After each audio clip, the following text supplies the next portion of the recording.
and I'm back with another video for Ophelia Talks. And today we are going to have a look at, yes, what happens when your magic circle breaks. So I'm going to show you how to repair a granny square when something has gone wrong.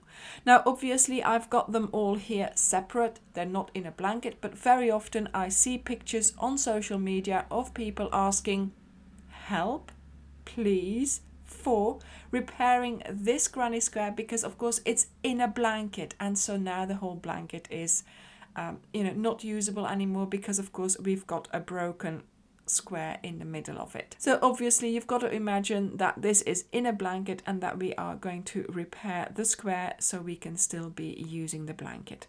So yeah, so this one here, yeah, it clearly needs some help. So that's what we are going to do. You're going to need the same yarn as before, as the square is made of. If you want, of course, a seamless repair or an invisible repair, but of course sometimes that's not possible. So use any color that goes with it, or yeah, whatever you can. Okay, so yarn, of course, to repair it, but then also you're going to need a contrasting yarn, and this is going to be your lifeline, a darning needle.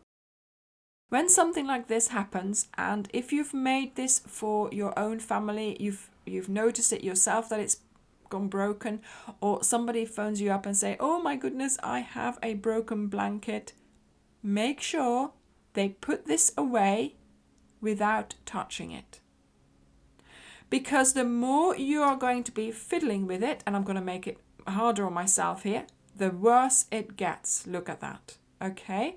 So make sure that the moment you notice a broken stitch, a broken magic circle, a broken whatever it is on your granny square, make sure you have it put aside in a box so nobody has to touch it to get it to you.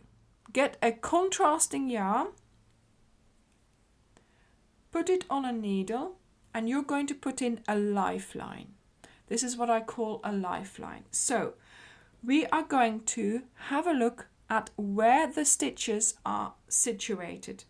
So we know the tops of the stitches are still connected, but we have created our stitches along something here, and that along something, which is a magic circle, has broken.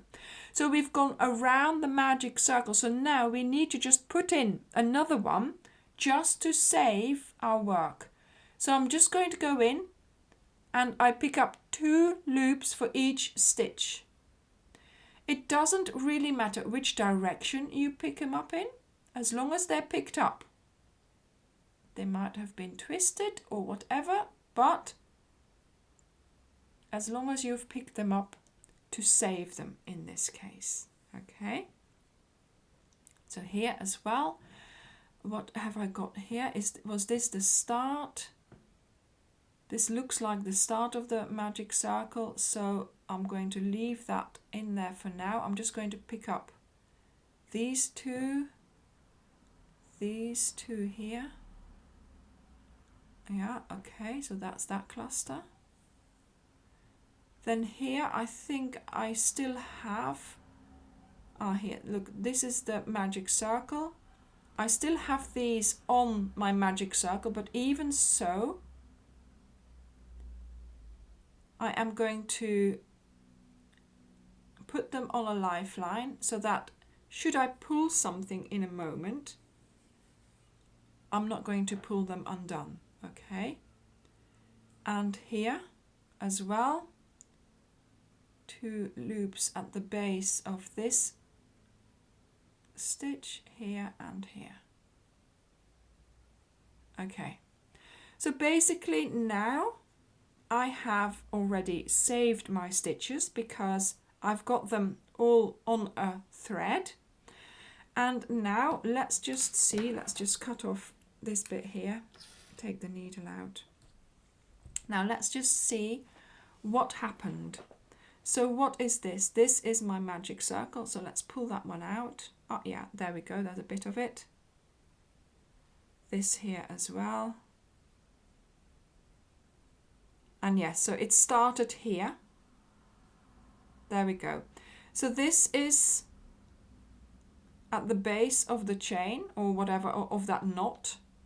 This is the start of the magic circle. It's gone here, it's gone here, and it's gone here. Okay, so what we can do now is, using our needle and the same color yarn, we're going to sew it back together. There's no point in trying to crochet there because we don't need that. So we've got here an end. So maybe I could knot my yellow thread onto there and then sew it, but I'm just going to sew this in later on. Okay, so I'm going to keep this separate. This is where I'm going to start from because this is where it started originally. I'm going to pull through the yarn, make sure it's not double, just single is fine. That will be plenty of yarn there. And now I'm going to follow my lifeline because, to be honest, it did its job in holding the stitches where they need to be. Don't pull it too hard, of course, because this is just loose now. Okay, and I can clearly see the path that I have to follow because obviously my hot pink is showing me the way. Okay, so there we go, following the hot pink.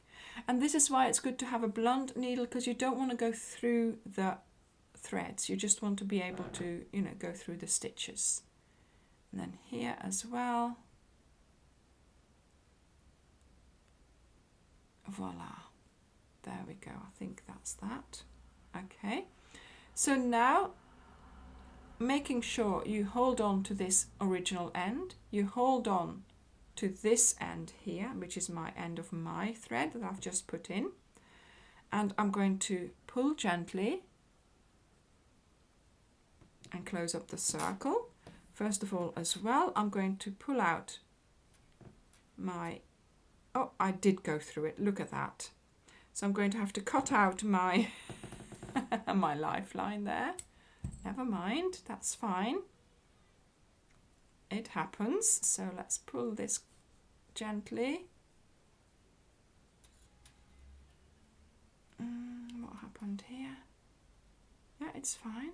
I should be able to pull this out, but it's not doing it. Why not? Let's just cut it out. There we go. Voila. Yeah, so there we are. So if it is obviously a different color, you can do this because otherwise you would not know which one to cut. So now, of course, we have 3 ends, and let me just, this was the end of the granny square. So now we have here the 2 ends to sew in from our saved, and this is the original one. So with the original one, I'm going to try and sew that in a sharp needle, okay? And I'm going to go and weave in my needle before I actually start putting it in because it's too short. So I'm really weaving it in here, going like this as well. And I am going to put this on there. Try again with this side, that's easier I think. Yeah, there we go. So putting it on the needle and now bringing it through. There we go. So that is now attached really well. Okay, and now here we're going to bring in this one. You could even knot it because we are doing a rescue here.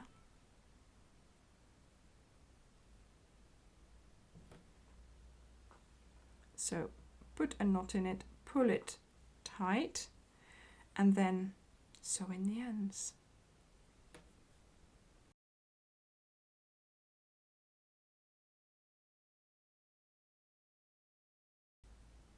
So this way we have now replaced the magic circle.